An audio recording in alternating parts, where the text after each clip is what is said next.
ela tinha voltado do Brasil e ela estava muito entusiasmada com o Tatu Canara. Não sei, isso aí pode ser intuição da mãe, sei lá, de outras crianças conversando, não sei. 10! Nota 10! O senhor vai gostar, hein? Bebê diabo parou o táxi na avenida. Ao vivo é muito pior. Olá, eu sou o Danilo Corsi. E eu sou a Camila Kintzel. Hoje vamos viajar para um proto-Brasil de muito tempo atrás e conhecer a figura de Felipa de Souza, considerada a primeira lésbica brasileira e que foi condenada pelo Tribunal do Santo Ofício. Sim, a Inquisição. Venha conhecer com a gente essa história bem maluca de uma mulher que se tornou referência na luta pelos direitos LGBTQIA+. Mas antes, o nosso patrocinador. Camila, o que o Drinco nos mandou hoje? O vinho de hoje é o nascido e criado em Mendoza, Cabernet Sauvignon, produzido pela renomada Fecovita. Esse vinho tinto carrega a alma da terra onde foi cultivado. Intensa, vibrante e cheia de personalidade. Ideal para acompanhar carnes vermelhas, pizzas e massas com molhos vermelhos também, além de queijos curados. E ele está por R$90 lá no drinco.com.br. Aproveite! Brinde história. Tchim, tchim. Tchim, tchim.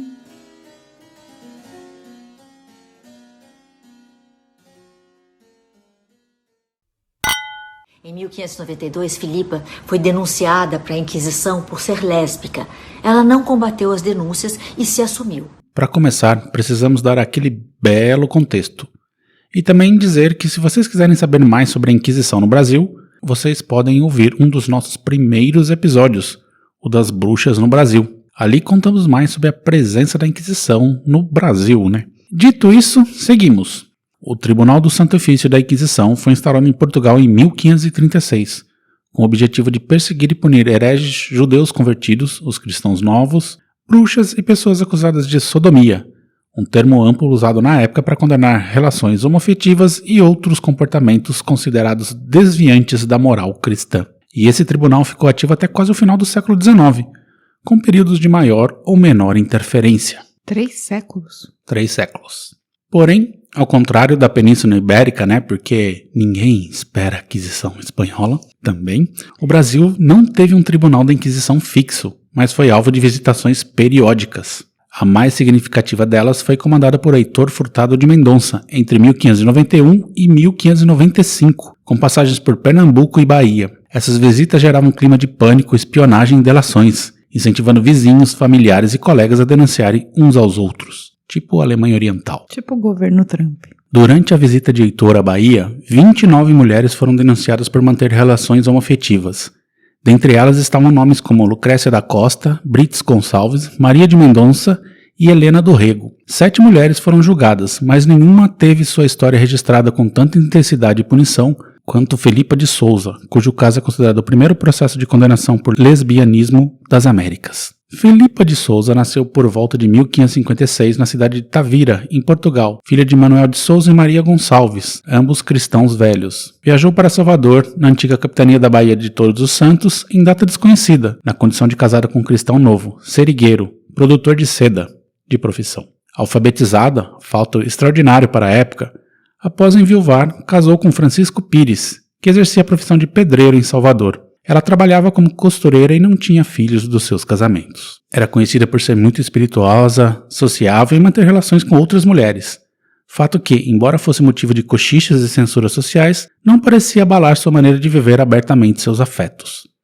Moderna para o século XVI. Pelo que eu li, ela passou o rodo. Gente, moderna para o século XVI. Entre 1583 e 1591, Felipa teve relacionamentos com pelo menos 6 mulheres. Mas 2 desses casos se destacaram, Maria Peralta e Paula Siqueira. Felipa revelou aos inquisidores que seu primeiro grande amor foi por Maria Peralta, com quem se envolveu em 1583. Maria era filha de Gaspar da Vila Costa e Ana de Siqueira, ambos cristãos novos. Tinha 18 anos e era solteira quando o romance começou. Mesmo após Maria se casar com Tomás Bimbentão, ela e Felipa continuaram a se encontrar em segredo. O relacionamento chegou ao fim e Felipa teria vivido outras relações esporádicas, até se apaixonar profundamente por Paula Siqueira, com quem manteve um relacionamento de mais de 3 anos. Paula era natural de Lisboa, filha do ourives Manuel Pires e de Messia Ruiz, ou Messia Rodrigues, eu li das 2 maneiras. Sua ligação com Felipa foi intensa, com troca de cartas de amor. Segundo Felipa confessou, havia afeto recíproco. Porém, em 1591, sob a pressão da Inquisição, Paula Siqueira denunciou Felipa, acusando-a de assédio sexual e de tê-la coagido. No processo, Felipa surpreendeu os inquisidores ao apresentar cartas escritas por Paula, demonstrando que a relação era consensual. Mesmo assim, os inquisidores consideraram o conteúdo como prova de crime, e não de inocência. Pô, Paula. Mas a Paula, então, ela foi a primeira a ser pega pelos inquisidores. Foi. Na verdade, assim, os pais já desconfiavam que ela estava tendo uma relação lésbica, denunciaram, os inquisidores chegaram para ela e pressionaram e ela entregou. Entendi. E Felipa se defendeu com uma declaração corajosa. Disse que sua afeição pelas mulheres era natural e sem pecado. Disse ainda que, segundo o jesuíta Antônio Velázquez, bastava confessar-se aos domingos para ter seus pecados perdoados. Isso é verdade, mas tem que se arrepender, né? E ela alegou que seus encontros eram, sem outro instrumento algum, mas que seus corpos somente. Algo que, segundo a doutrina da época, diminuía a gravidade do ato, já que relações lésbicas eram vistas como menos pecaminosas por não envolverem penetração. Não me pergunte por quê. A resposta tá dada, né? Que loucura, bicho.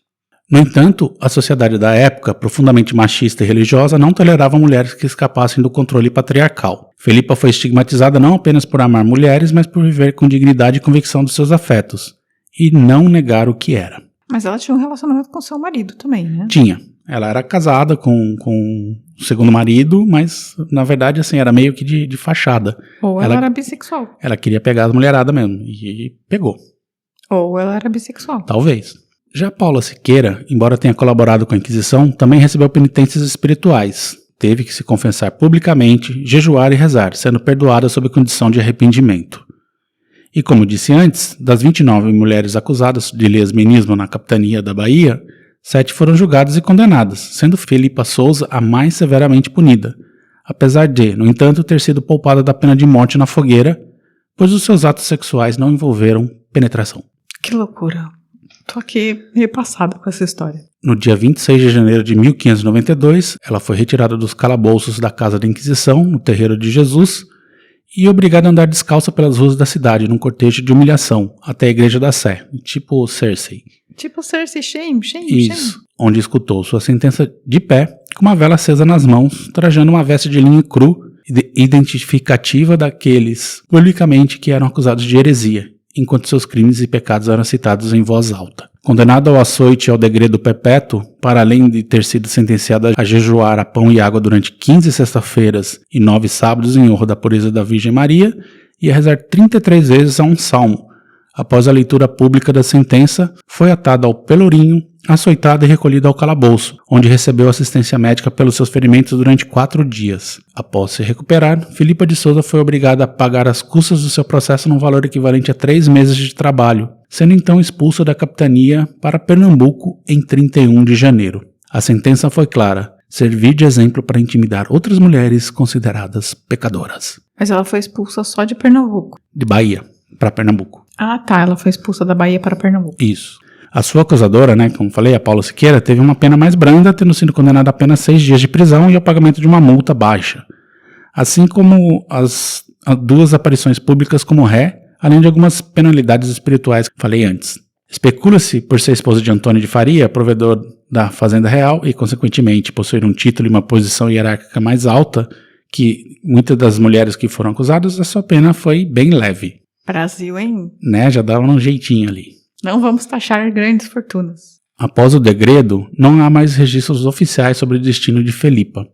O marido não foi com ela. O silêncio dos arquivos marca o fim da sua presença documental. Porém, sua história foi redescoberta nos anos 1980 pelo antropólogo Luiz Motti, fundador do Grupo Gay da Bahia. Estudou mais de 60 mil processos da Inquisição no Arquivo Nacional da Torre do Tombo, em Lisboa. O caso de Felipa tornou-se símbolo da repressão institucional à sexualidade feminina e, ao mesmo tempo, um ato de resistência. Hoje, Felipa de Souza é reconhecida como a primeira lésbica visível da história brasileira. Seu nome batiza ruas, centros de memória e premiações de LGBTQIA+. Nos Estados Unidos, inclusive, há o prêmio Felipa de Souza Award, da organização Alt-Right International, que homenageia ativistas dos direitos humanos dos homossexuais, em reconhecimento à coragem daqueles que lutam pelos direitos deles, dos homossexuais, bissexuais e transgêneros em todo o mundo. E essa foi a história da Felipa de Souza. Camila, tinha ideia? Já não tinha ouvido falar dessa figura antes? Nunca, achei extremamente interessante essa história. Que mulher corajosa, né? Sim, no comecinho do Brasil, imagina como era aquela situação ali, né? Sim. E pena que a gente não sabe o que aconteceu com ela depois que ela foi pra Pernambuco. Seria interessante. Não saber tem o mais resto da registros. história. Os registros são desse processo todo da Inquisição. E que, assim, apesar dos bochichos, das coisas, era relativamente tolerada pela sociedade, assim, né? A galera, tipo, olhava meio feio, mas ninguém se importava muito. Aí chegou a Inquisição, rolou barata voa, né? Rolou um barata voa. E espero que ela tenha vivido uma boa vida. Também espero. Então é isso. Agora vamos dar uma pausa e vamos pros recadinhos? Sim. Logo à chegada, o Padre Heitor inaugurou a Cruzada contra a Heresia. Os católicos da Bahia tinham 30 dias para confessar os seus pecados e, mais importante ainda, os pecados dos outros. Vários padres e arcebispos estariam disponíveis para ouvir as denúncias da população e para registar todos os relatos, rumores e boatos da cidade. Os penitentes ganhavam pontos extra se denunciassem casos de judeus praticantes, de homossexuais e de concubinato, isto é, homens e mulheres que viviam juntos sem estarem casados.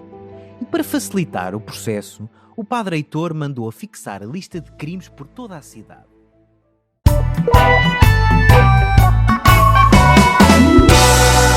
Recadinhos.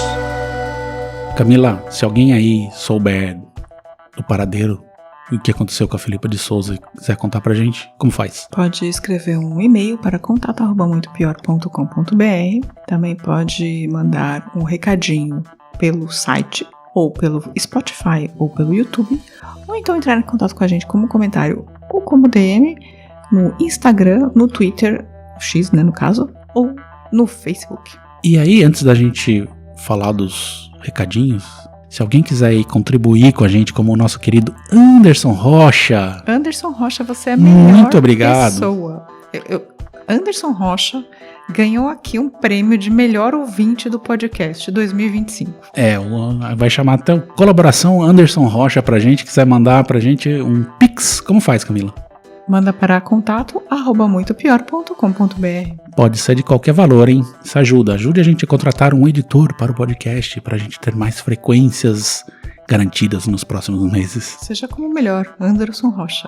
E nos recadinhos, lá no Spotify, no episódio do Clodovil, o Wagner Vintage mandou: Olá, casal. Seria cômico se não fosse trágico.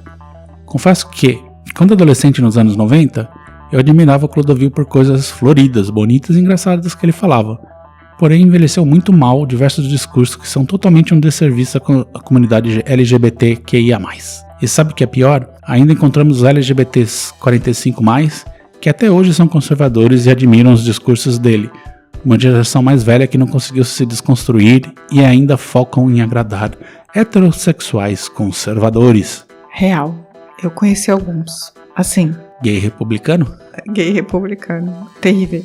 Terrível. Lá no episódio antigo do Cabeça de Vaca, o Moacir Saturnino de Lacerda falou: no Spotify tenho 2 álbuns musicais, Cabeça de Vaca, CD 1 e 2, e Aleixo Garcia, A Jornada Épica. Ele não ouviu o podcast. Eu acho que ele não faz ideia do que ele escreveu aqui. Na verdade, ele só tá fazendo um comercial dele, né? Sei lá, vamos lá ouvir. Cabeça de Vaca é um... Tenho 2 álbuns musicais, Cabeça de Vaca, CD 1 e 2, e Aleixo Garcia.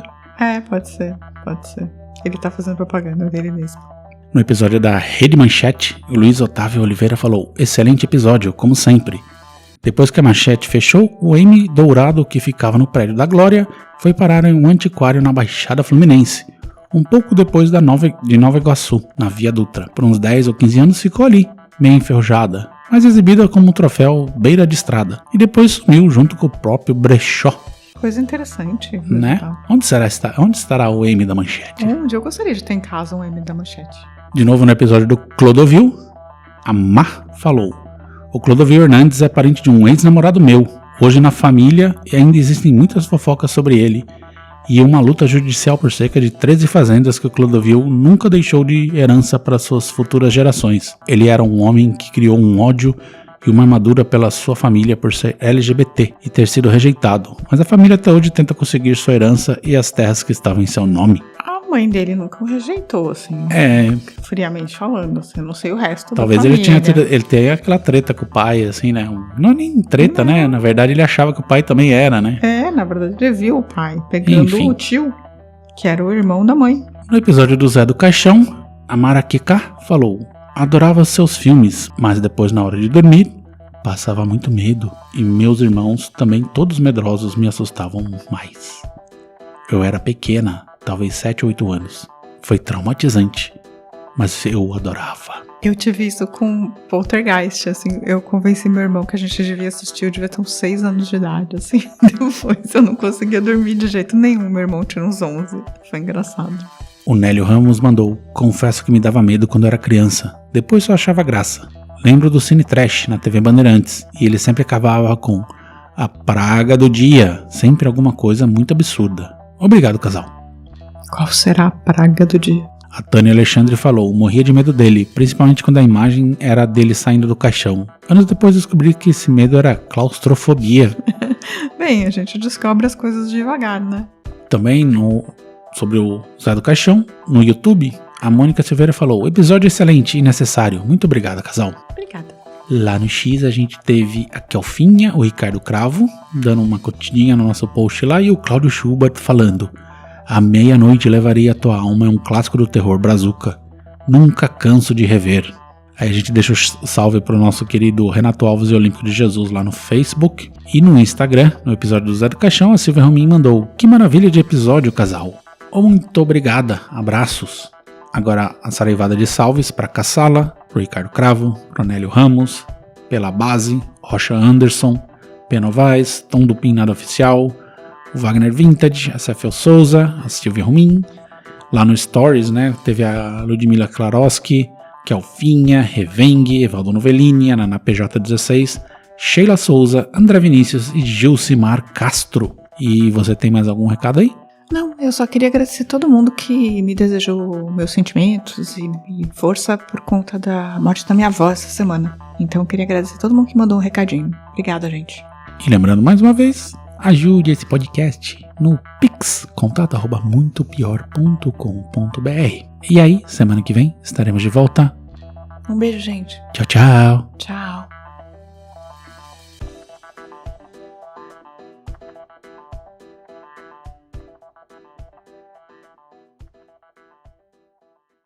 A vida é muito pior.